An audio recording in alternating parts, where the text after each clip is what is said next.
A ripple cracks the velvet dusk, a note too sharp to lie. The world begins not in a step, but in a sideways cry. The pond reflects, but doesn't sleep. Each cell a coil of fate, where form and will and need collide in time's evolving state.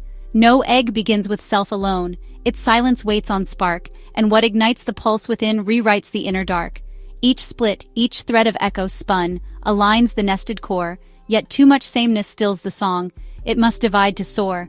The body folds, the axis bends, and purpose takes its line. Not found in thought or fate or name, but drawn in depth and spine.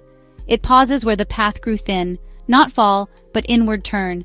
Where cause becomes a breath held tight, to weigh what cells must learn. The brain begins before the foot, the limb before the air, and what will move must twitch unseen in pre-reflective care. Too soon, the shell becomes too close, the breath begins to press. A twitch, a rip, a swim through dark, begins the form's address. Now motion meets the waiting world, and purpose is a bite. It lives by doing what it needs, not naming what is right. But change stacks needs in awkward rows.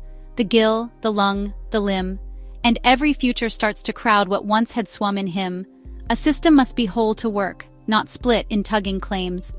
The parts must tune, or else the strain will blur the roles and names. Limbs emerge and lungs take air.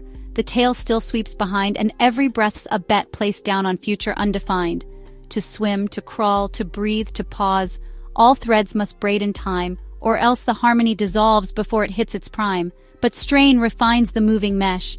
Each gap becomes a gate, and what can't sink must break to make the path itself must state. Now lungs expand, the skin thickens, the tail pulls back in grief, and every system tests the rest like chords beneath a leaf. The self begins to lead the form, not just in need but will, where breath and leap and shade align with places to fulfill.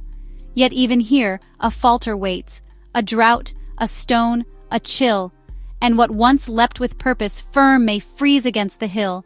No single part can guide the whole, no act complete the frame, unless the third, behavior, moves to fuse the face with name.